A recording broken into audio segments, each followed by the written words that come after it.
Attends, la deuxième. Ça va marcher. Là, c'est qu'ils veulent pas répondre. Tant pis, hein. Invitez Michel Sardou, au moins il lui répond.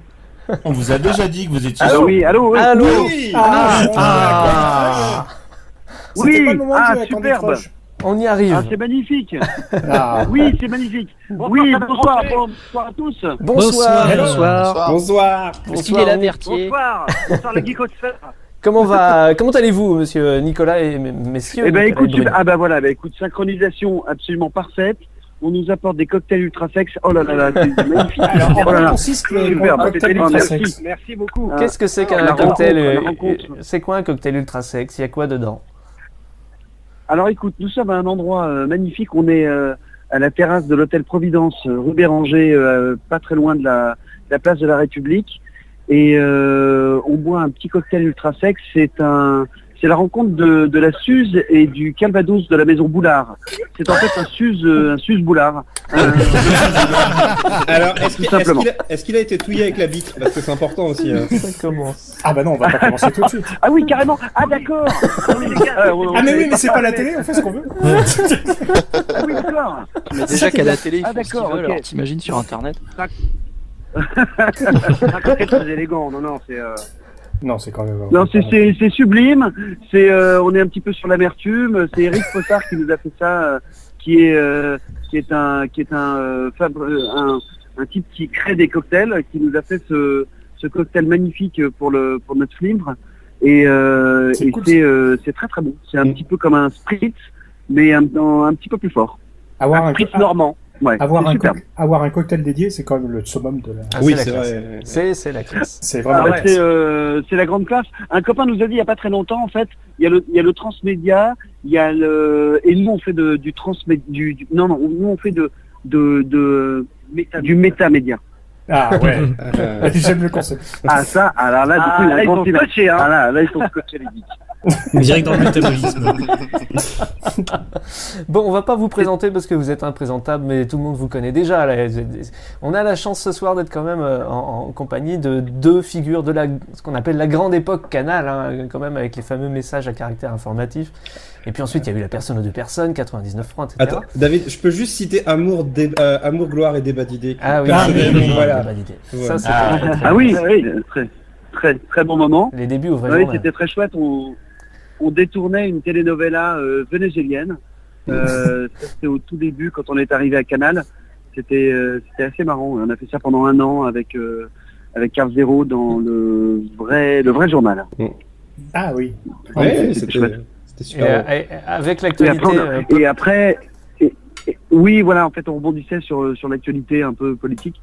Et après, on a fait le message à caractère informatif dans Nulle part ailleurs pendant 2 ans, où on détournait des films d'entreprise. Et c'était à la fois très intéressant et sinistre. Ouais, surtout le sosie de Francis Cabrel. Ah oui. Oui, très très bonne personne. Je vous embrasse d'ailleurs. Vous êtes... Non mais... Pas trop près quand même, on sait pas ce qui est trimballé. Vous êtes tombé dans une équipe de fans, donc si on commence à citer les messages à caractère, on est encore pour dans 2 heures, donc parce que je sais pas, ici je crois qu'il y a des gens qui ont des informations sur les Pokémon électriques, des trucs comme ça, mais on va éviter d'aller dans ce terrain. Mais à la base, les messages à caractère... Excellent. Les messages à caractère informatif, c'était pour présenter les invités du jour suivant dans Nulle part ailleurs, en fait. Ouais. Oui, en fait, c'était une approche assez absurde, mais on avait quand même envie d'avoir une sorte de levier, une utilité en fait, puisque on avait un petit peu du mal à accepter d'être le moment drôle. Donc comme on avait besoin d'un prétexte, et donc on était censé annoncer l'invité du lendemain, ce qu'on faisait 1 fois sur 5, mais au moins ça justifiait notre intervention autrement que par et maintenant le truc drôle. Mais ça devait être chaud parce qu'il faut les invités, vous aviez pas forcément à l'avance. Et puis même faut avoir les droits sur les vidéos. Oui, mais en fait on faisait ça. Ouais, non, ça, on faisait ça un peu en flux tendu. On faisait ça tous les jours, quoi. Tous les jours, on livrait notre message 5 minutes avant l'antenne. Ah oui, d'accord. Personne ne le regardait d'ailleurs, donc c'était vraiment un esprit complètement confiance et un esprit peut-être un esprit canal. Mais du coup, attends, vous aviez les droits sur ces vidéos en fait, parce que comment ça se passait à ce niveau-là, au niveau juridique, quoi. Oui. Ouais. En fait, c'était d'ailleurs une des difficultés du truc, c'est-à-dire qu'au début, on devait acheter les droits à l'arrache. D'entreprise, en fait. Ouais, en fait, on avait un film d'entreprise quand on a commencé, quand on a rencontré De Greff au mois d'août, et il nous a dit bon bah les gars, super, vous allez faire ça tous les jours, sauf qu'on n'avait qu'un seul film et qu'on était au mois d'août et qu'on commençait dans 5 jours. Donc du coup, on a embauché une armée de documentalistes qui allaient nous chercher des VHS, des Humatiques dans les caves de PME du monde entier en fait. On a vraiment récupéré des films qui venaient de caves allemandes ou canadiennes, de bibliothèques ou de collectionneurs. Je me pose une question. C'était assez étrange. Est-ce que le faire aujourd'hui, ce sera pas beaucoup plus simple avec toutes les vidéos stock qui traînent sur Internet? Oui, enfin aujourd'hui, ça serait beaucoup plus simple à faire. Mais à l'époque, il n'y avait pas l'internet, hein, ça n'existait pas. Donc on était sur des Minitel à l'époque. Voilà. Donc je me souviens. Donc oui, c'était assez compliqué de chercher des images. Aujourd'hui, ça serait un petit peu plus simple. Mais on avait quand même ce problème qui était d'avoir les droits et d'avoir l'autorisation de le faire, de pouvoir acheter ces images. Ce qui était assez compliqué parce que du coup, il fallait demander l'autorisation aux boîtes qui avaient commandé les films, aux mecs qui les avaient faits. Enfin, c'était un peu ce qu'on appelle communément une usine à gaz. Surtout que des fois c'était des trucs allemands et tout. Il fallait retrouver un vidéaste allemand dans une Berlin en pleine nuit. Mais du coup, vous en avez jamais renconré des acteurs par hasard, Berthier, genre au Choulet. Berthier. Alors ouais, si. En fait, on a eu très peu de retours, mais on en a eu quelques-uns quand même de gens qui nous disaient. Enfin, on a eu 3-4 appels de gens qui nous disaient mais c'est super et tout. Mes petits enfants m'ont vu quand j'étais jeune, quand je faisais des films dans des entreprises. Et donc ils nous demandaient des copies, on leur envoyait, j'étais super content. Personne nous a jamais fait chier. Et une fois, on a eu quand même un prof. On a quand même eu un mec qui nous appelle, qui nous dit écoutez, j'ai quand même un gros problème. Je suis maintenant prof en université et en fait c'était un mec. On lui faisait raconter des trucs un peu particuliers, c'est-à-dire qu'on lui faisait dire qu'il aimerait bien retourner dans le ventre de sa mère et il y avait des bruits de chats partout autour de lui, on faisait des comme ça et il nous disait écoutez, il faudrait arrêter de passer ce message à la télévision parce que je ne tiens plus du tout mon amphi, tous mes élèves font des cris de chat, donc il faudrait arrêter quoi.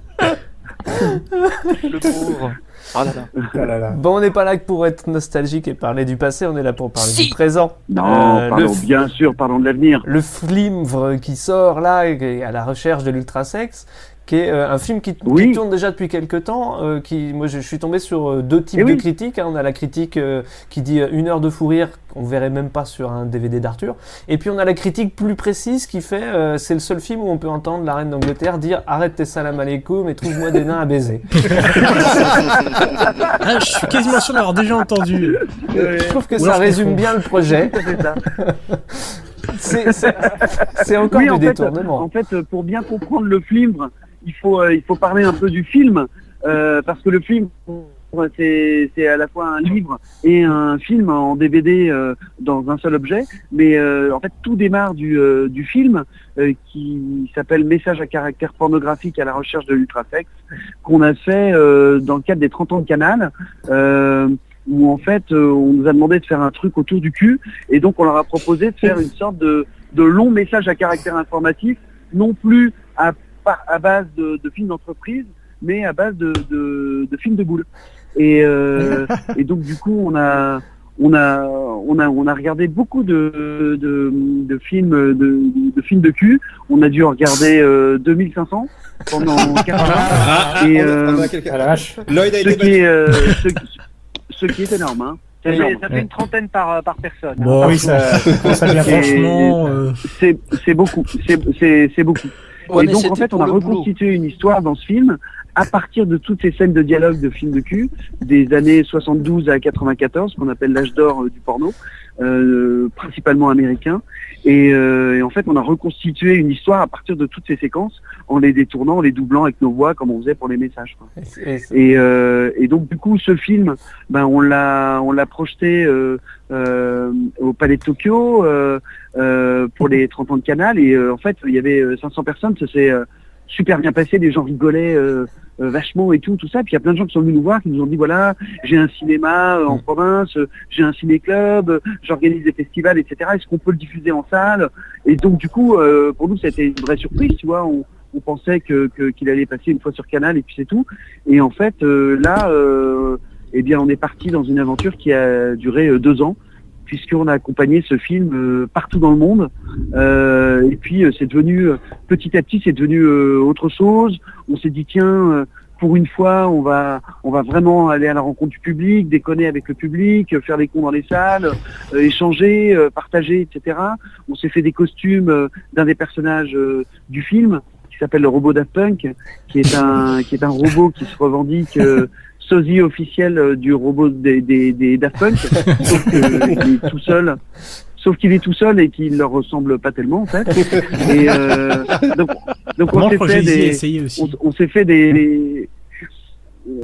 fait des répliques du costume. Et puis on a fait des chorégraphies avec le public et tout, parce qu'en fait ce robot à l'origine il est issu d'un film qui est une comédie musicale spatiale de cul. C'est quand même un peu spécial. Il nous faut un nom là. C'est quand même un peu spécial. Et il vous faut un nom. Ah oui. C'est tout à fait possible. Il s'agit de Cinderella 2000, un film de 1970. Ah, ça vend du rêve. Ok. Bon, on fera ça après l'émission. Cinderella. C'est un film, Cinderella 2000, ouais. C'est un film complètement irréel avec un robot qui danse, mais c'est une sorte de chorégraphie un peu à la Chantal Goya. Putain, oui, d'accord. Et en même temps, et en même temps, il fait des trucs dégueulasses. Et c'est aussi l'objet d'une exposition. Vous faites une exposition avec ce robot en ce moment. Et oui, parce qu'en fait, on a associé à cette espèce d'aventure plein de trucs, plein de passions. En fait, on a assez rapidement, on avait déjà d'ailleurs dans le film le cinéma, le rire, le détournement, le travail sur les dialogues, le travail sur le son, les musiques, les bruitages, etc. qu'on a fait pour le film. Et puis on s'est dit on pourrait faire d'autres trucs, on pourrait danser, rencontrer le public, faire de la bouffe ultra sexe, faire des cocktails ultra sexe, donc d'où le cocktail ultra sexe qu'on est en train de boire et qui est dans le bouquin aussi. On a fait de la bouffe ultra sexe, on est allé voir un chef qu'on adore qui s'appelle Iñaki Espitart, qui est chef au Châteaubriand à Paris. On lui a demandé de réfléchir autour du concept de l'ultrasex et de notre film et tout, et il nous a sorti un truc super, une sorte de plat ultrasex qui est en fait un papillon de charcuterie avec une Barbie à poil qu'on déshabille au milieu, avec une jupe en mortadelle, un truc en chorizo. C'est absolument sublime. Et donc voilà, donc on y a associé en fait toutes nos passions, dont la photo, qui est un peu un des trucs sur lesquels on s'est rencontrés quand on était ado avec Bruno en seconde à Versailles. Et on faisait beaucoup de photos, on était passionnés de photos. C'est une passion qui nous a jamais quittés, mais qu'on avait peu travaillé. Et là, on s'est dit qu'on allait profiter de nos voyages pour accompagner le film dans des festivals et notamment aux États-Unis. Et on a fait vraiment un travail photographique, une série photographique sur ce que pourrait être la vie de notre pauvre robot Daft Punk qui vient d'arriver sur Terre et qui essaye de comprendre un peu la société dans laquelle on vit et qui essaie d'aller à la rencontre de l'humain. Et ça se passe pas super bien. Donc c'est vraiment un travail photographique. Nous qui sommes assez bavards à la fois dans la vie et puis dans les films qu'on fait, on aime bien les dialogues, etc. Là justement il n'y a pas de dialogue du tout, c'est vraiment une série photo. On a essayé de se restreindre et de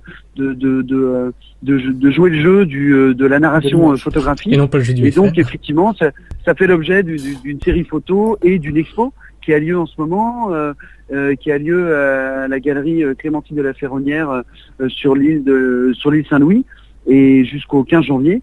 Et c'est une super expo avec une petite une petite introduction dans le noir. On a fait un couloir dans le noir avec une petite introduction dans le noir, forcément. Oui, je parlerai de préliminaire. C'est vachement marrant. On a fabriqué tout un couloir dans le noir avec de la fumée. C'est vachement drôle. Donc c'est très sympa. On fait d'ailleurs une rencontre et une signature publique le samedi 10 décembre de 15h à 20h. On vous attend nombreux. Ouais. Venez, au secours. Alors je le dis, au secours. Alors je comprends mieux le truc métamédia, parce que si ça avait été un truc transmédia, ça aurait pas été tout à fait le même genre de film. Oui, tout à fait, absolument. Ouais, absolument. Non, mais c'est pour nous c'est un peu le même travail, si tu veux, travailler sur un film, travailler sur des images qui nous appartiennent pas, travailler sur un cocktail, sur un plat, sur une chanson, voilà. Tout ça, ça relève un peu du même truc.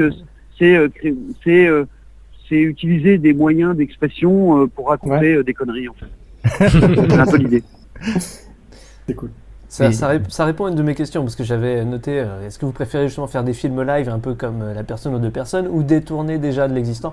Mais en fait, à partir du moment où vous vous éclatez, peu importe le projet, si je comprends bien. Oui, exactement. En fait, il n'y a pas de hiérarchie en fait dans tout ce qu'on fait, que ce soit pour la télé, pour le cinéma, quand on fait une chanson, quand on fait une expo photo. Ou, en fait, on essaye de profiter au maximum du support pour exprimer des conneries, pour raconter des trucs. Toujours par le rire. Enfin, on essaie d'allier souvent l'esthétique et le rire, que ce soit d'ailleurs un esthétique horrible ou un esthétique qu'on aime, ou qui devient magnifique. Il se trouve que parfois on est amené à aimer des esthétiques horribles. Dans un esprit moustache, un esprit rideau. Voilà. Exactement. Je crois qu'on pas de notre rideau. Ce rideau, il est sublime. Méfiez-vous quand même, parce qu'il y en a un autre qui avait détourné des films chez Canal, qui avait fait un film. Il a fini par remporter un Oscar. Hein. Faut quand même se méfier. Ça Vous êtes à l'abri de rien. Vous êtes à l'abri de rien. Et ouais, d'ailleurs, c'est rigolo parce qu'on a un nouveau projet qui est encore une extension de notre aventure de l'ultrasex, qui est de faire une version américaine à la recherche de l'ultrasex. In Search of the Hamster Sex. Comme vous le voyez, ce sera pas nous qui ferons les In the Search of the Hamster Sex. Enfin, l'Oscar sera peut-être pas pour celui-là. Donc, l'Oscar ce sera peut-être pas pour celui-là, mais en fait, voilà, c'est un petit pied à Los Angeles. Et en fait, on a fait quelques allers-retours à Los Angeles pour rencontrer des acteurs pour doubler le film. Et on fait une version américaine. Et c'est en train de se faire. Donc ça, c'est une très bonne nouvelle. C'est des gens très célèbres qu'on adore, mais dont on ne peut pas vous dire les noms. parce qu'on est mystérieux. Parce qu'on est mystérieux d'une part, et aussi parce qu'on n'a pas encore. Ils ont pas signé. On n'a pas encore signé avec eux, donc on peut pas. Ce serait un peu indélicat de donner leur nom et d'annoncer le truc. Les prénoms, alors. Mais c'est complètement en cours. Par contre, la suite de 99 francs, elle est signée ou pas? Je sais. Elle est déjà. Elle est déjà sortie. Elle est déjà sortie, voilà. Je suis vraiment. Oui, elle est signée et même sortie, absolument. Ah oui. Mais quel était votre boulot justement sur 99 francs, vu que c'est déjà un bouquin qui existe? C'était la scénarisation du truc? C'était. Oui, en fait, sur 99 francs, en fait, c'était un peu particulier. Nous, on connaissait Frédéric Becbédé depuis quelques années. Non, en fait, on s'était rencontrés par la pub, parce qu'il nous arrive parfois de faire des petits trucs de pub, mais enfin, c'est assez rare. Et en fait, on avait rencontré Frédéric, et en fait, on a travaillé avec lui quand il bossait dans la pub, au moment où il écrivait 99 francs. Donc en fait, on assistait à toutes les toutes les réunions qu'il décrit dans son bouquin, bah, on était souvent là, quoi.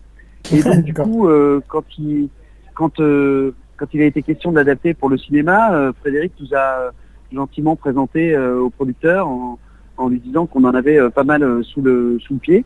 Et effectivement, on est parti sur un scénario. C'est notre premier scénario. Donc on a fait un scénario de 480 pages, sachant qu'un scénario normalement ça en fait 100. Donc on avait beaucoup de trucs à raconter. Et voilà. Et donc on s'est beaucoup amusé à s'approprier. C'est un peu aussi une de nos marques de fabrique ou nos particularités, c'est qu'on aime bien s'approprier des choses qui nous appartiennent pas ou qu'on détourne ou qu'on s'approprie et qu'on essaie d'emmener ailleurs ou pas. Enfin voilà, donc on a écrit le scénario de 99 francs, ouais. Avec parfois des choses qui sont pas dans le bouquin et parfois des choses qu'on ne croyait pas dans le bouquin, et en relisant le bouquin c'est ah merde putain en fait c'était de Frédéric, c'était pas de nous. Le film est absolument, enfin moi j'ai lu le livre et j'ai vu le film, et le film m'a vraiment foutu sur le cul visuellement. Ouais, c'était chouette. Ouais, c'était chouette, on s'est bien amusé, ouais. Non, ça prend et puis ça lâche jamais, quoi. Par contre, c'est vous qui avez eu l'idée alors je pense pas, mais du marketing où c'est vendu comme une barquette de viande avec marqué 99 francs dessus. Ah oui, c'est un cerveau, dans une barquette sous cellophane de supermarché là. Oui, voilà, ça c'était une affiche. C'est un essai d'affiche qu'avait fait Thierry Gounod, qui est qui était le binôme de Frédéric Becbédé dans la vraie vie, qui est Charlie Jocelyn Quiverin, et qui a fait toute une série de propositions d'affiches, et c'était une des propositions qui n'avait pas été prise comme affiche officielle au final, mais qui avait été un peu diffusée parce qu'elle était vachement marrante. Hein. Parce que dans le DVD, le DVD est vraiment vendu comme une barquette de viande, c'est assez rigolo, et du coup j'ai jamais pu le revoir le film parce que j'ose pas l'ouvrir. Mais ça renvoie aussi à ce qu'avait sorti Patrick Lelay sur Le temps de cerveau disponible en fait. Exactement, c'est tout à fait ça. C'est complètement l'idée. C'est méta. On voit que là, ça rebondit. Il y a du high level. Il y a du très très haut niveau.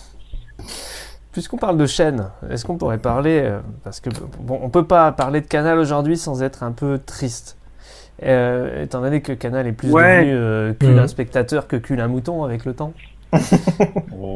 Est-ce qu'il y a de l'espoir quelque part pour les gens qui l'ont vécu, cette grande époque, qui l'ont faite, donc vous en faites partie, est-ce qu'il y a de l'espoir de voir un jour, soit sur Canal, pourquoi pas, soit ailleurs, renaître cet esprit-là, en tout cas, ne pas se résigner? Bien sûr, il y a toujours de l'espoir, ou sinon on est mal. Mais ouais, bien sûr, de toute façon la nature a du vide, hein, tu vois. Les choses se feront soit à Canal parce qu'il reste des gens vraiment super là-bas, et la preuve, on a pu faire à la recherche de l'ultrasex avec eux, avec Ariel Saraco notamment, qui dirige le pôle création de Canal, qui est encore là, qui fait des trucs super. Et puis de toute façon, les choses se font aussi ailleurs, tu vois, elles se font sur Internet, sur des nouvelles chaînes qui sont en train de se monter, des nouveaux projets. Voilà, oui, évidemment, il y a d'espoir, heureusement, et voilà, tu vois, le zapping part, il va ailleurs, le petit journal part, il va ailleurs. Voilà, les choses se feront quand même, se feront toujours. C'est un peu dommage parce que c'est vrai que, mais bon, on va pas faire les nostalgiques de l'esprit Canal, ça fait quand même un bout de temps. Mais oui, c'est sûr que c'était un super jouet. Après, rien n'est impossible. Je pense que les gens, il y a aussi un réalisme. C'est-à-dire que les gens se rendent compte aussi peut-être de leurs erreurs ou de leurs tâtonnements. Voilà. Mais bon, le meilleur est devant nous. Vous êtes la preuve de toute façon de tout ça. Moi, j'ai très hâte d'acheter. Alors, c'est en tirage, sauf si mes infos sont mauvaises, mais la recherche de l'ultrasex, donc le film, est en tirage limité. Alors, il y a encore, je sais pas, une vanne volontaire. Oui, il est en tirage limité. Ouais, il est en tirage limité et il est fabriqué en France. en fait, on a découvert. Oui, il est fabriqué en France par des adultes consentants et syndiqués. Norme française. Ce qui est très important. Mais non, mais en fait, c'est marrant parce qu'on a découvert là aussi un nouveau métier. C'est ça qui est génial quand on fait du métamédia. Ça y est, le truc, les mecs qui sont complètement dans leur truc. C'est ça qui est bien dans le métamédia, si tu veux. C'est que, oui, à chaque fois, c'est des découvertes de nouveaux métiers. Tu vois, on a découvert le métier d'édition qu'on connaissait pas du tout. C'est notre premier livre. Et on a découvert que, en fait, on pensait être complètement obsessionnel et malades mentaux du détail. Et en fait, on a découvert des gens pires que nous qui écoutent les feuilles des livres. C'est-à-dire qu'ils prennent des feuilles des livres et ils les font claquer devant leur oreille pour voir si le grammage est parfait, si le vernis il faut pas être dur de la feuille, mouille leurs doigts et tout. Enfin, c'est des trucs de fou, quoi.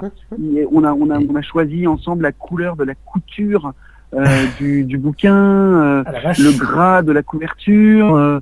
Non, c'était vraiment une expérience géniale là aussi sur un nouveau métier qu'on ignorait. Et vous avez découvert le métier du cocktail.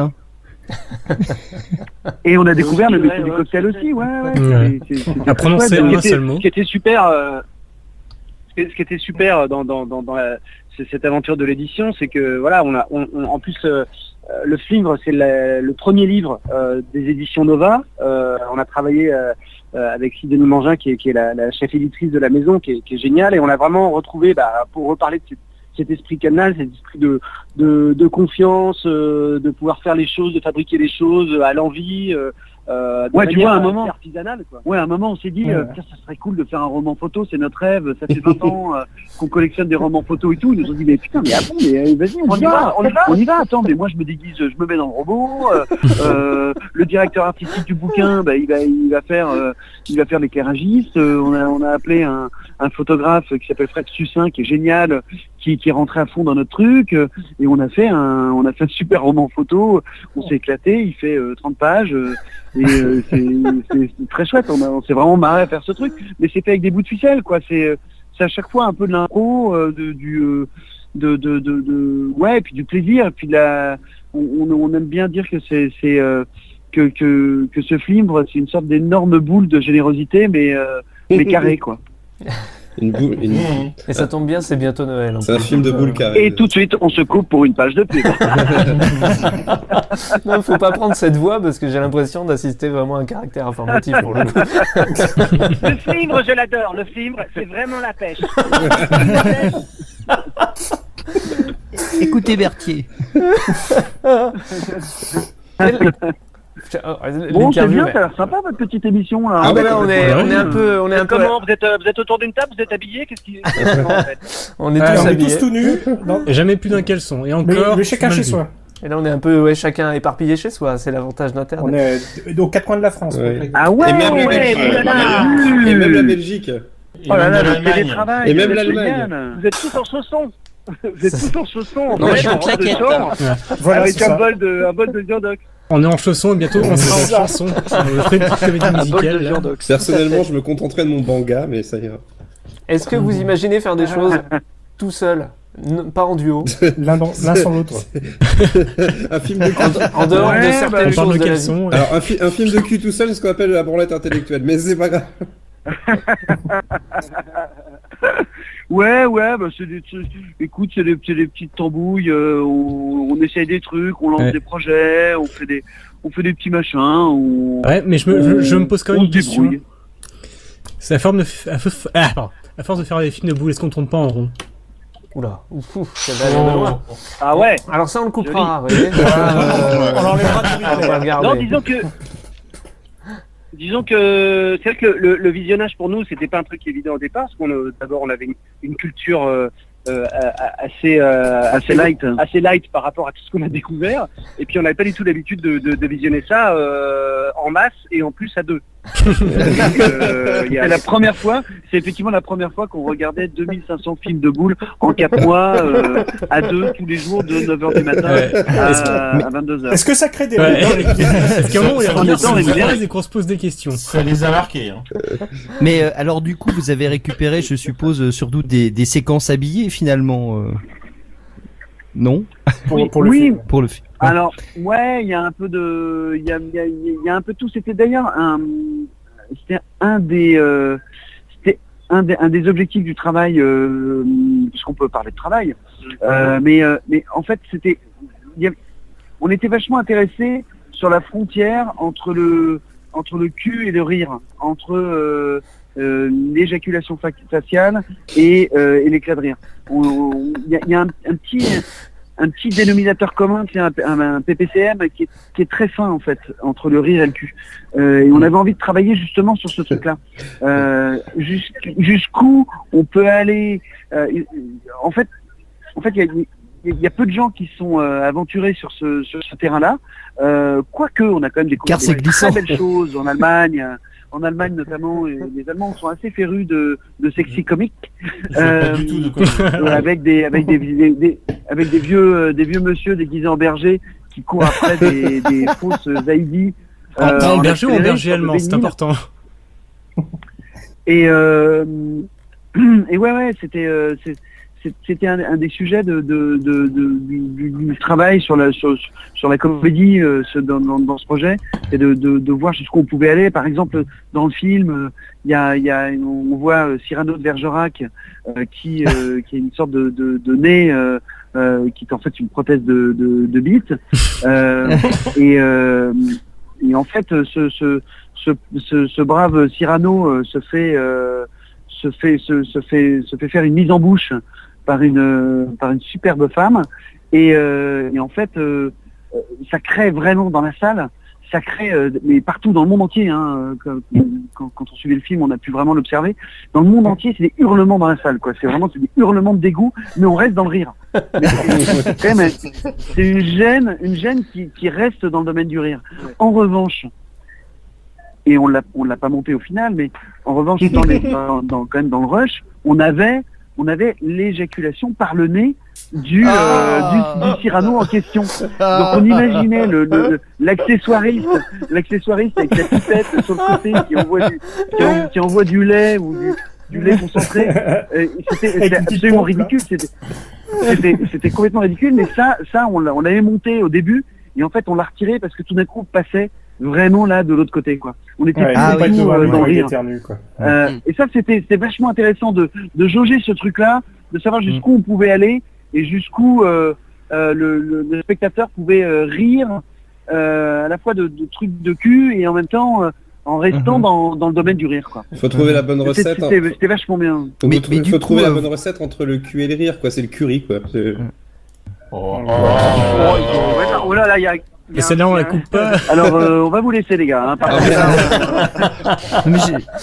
Cela dit, oui. Non, mais il est viré. C'est un métier. Hein. Il va falloir quand même que vous nous laissiez. Alors, on entend très peu de voix de filles dans ce groupe de jeunes. Elle fait la popote. Qu'est-ce qui se passe? Qu'est-ce qui s'est passé? Il y en a qu'une, mais elle fait à manger. Elle fait à manger, là, elle est occupée. Très bel esprit. Elle a du travail. C'est très moche. Putain, mais demain, c'est dans la presse, les gars. On fait la cuisine pendant que papa fait de l'ordinateur. Exactement. C'est ce qu'on appelle la tendresse informatique. C'est très moche. Donc, à la recherche de l'ultrasex, je crois que je vais me l'acheter, clairement. Parce que c'est bientôt Noël, en plus, c'est vachement bien. Écoute, on t'encourage. En fait, on a aussi on a des bonus dans le DVD. Donc puis je l'ai loupé au cinéma. Il y a donc le film. Et puis, il y a aussi des bonus où on a mis une sorte d'atelier pratique qu'on a intitulé Toi aussi deviens doubleur de films de boules professionnels, où en fait il y a des extraits du film sans les paroles, uniquement avec les bruitages et avec les musiques, où on peut doubler grâce à une bande rythmo, c'est un texte qui défile en bas comme un karaoké mais professionnel, qui utilise les pros dans les studios. C'est génial. Et on peut s'entraîner à devenir doubleur de films de boules. C'est très drôle de faire en groupe. Ouais. Mais vous aviez déjà proposé des musiques du film qui sont des musiques super que nous sélectionne Jean Croc, qui est un vieux camarade avec qui on travaille depuis des années. C'était lui aussi qui nous trouvait les musiques du message à caractère informatif, et il nous a là ressorti des musicomètres. Alors c'est que de la musicomètre en fait dans le film, hein. C'est de la musique d'illustration. Et lui, il est collectionneur, il a 160 000 disques de musicomètre qu'il connaît par cœur, et donc il nous a sorti des espèces de trucs sexy tendresse, nichons, absolument sublime, qu'il est le seul à avoir au monde en fait. Et donc on a chanté dessus, etc. Et puis on a ça dans les bonus du DVD. Ouais. Mais vous aviez déjà fait un truc un peu comme ça pour les messages à caractère informatif, c'est-à-dire redoubler soi-même. Ouais. En fait, on a un peu la passion bonus. On aime c'est le cadeau bonus. On aime bien.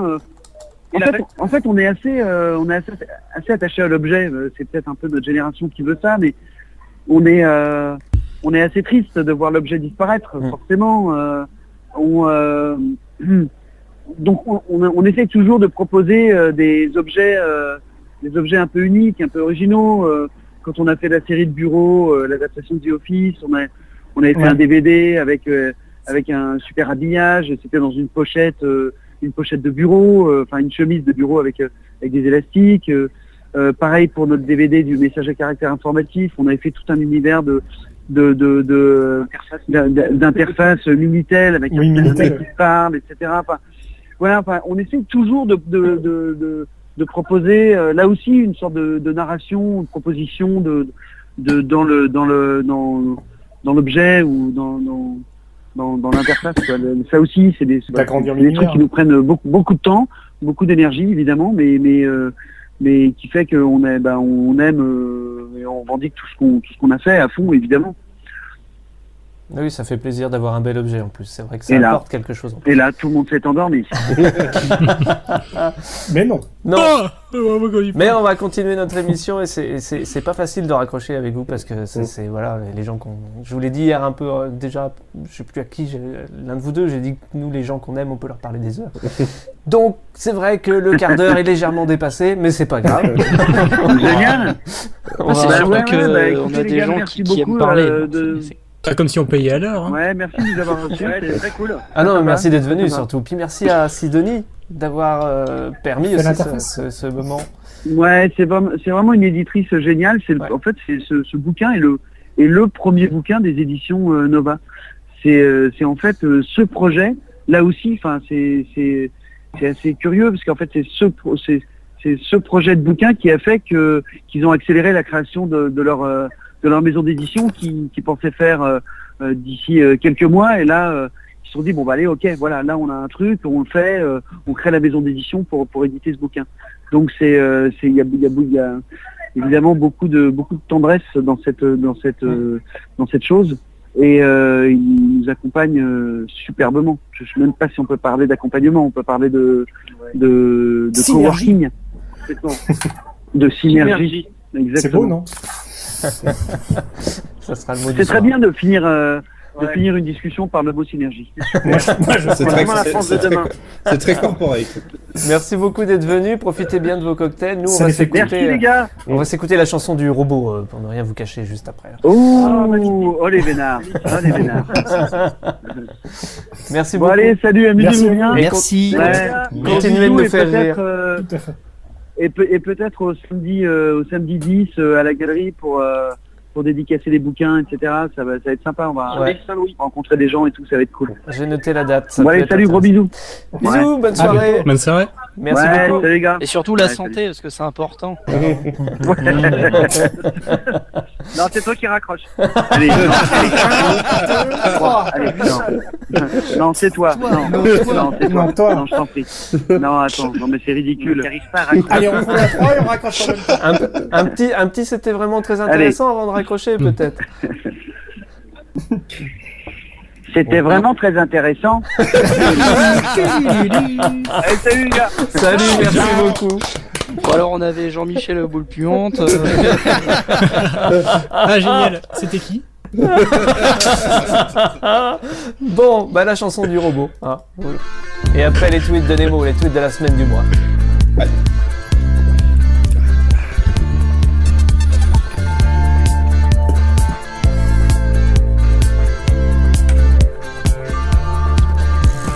Je suis le méchant de l'histoire. Depuis le début, c'était moi le vrai méchant. En effet, depuis que je suis enfant, j'ai toujours été frustré sexuellement.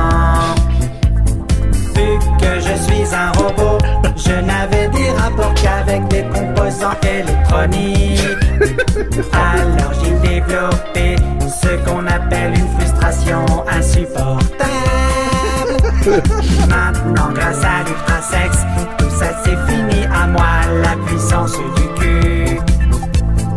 À moi les seins et les vulves, les plans A2, les plans A3 et les partout. Ça a changé Benabar.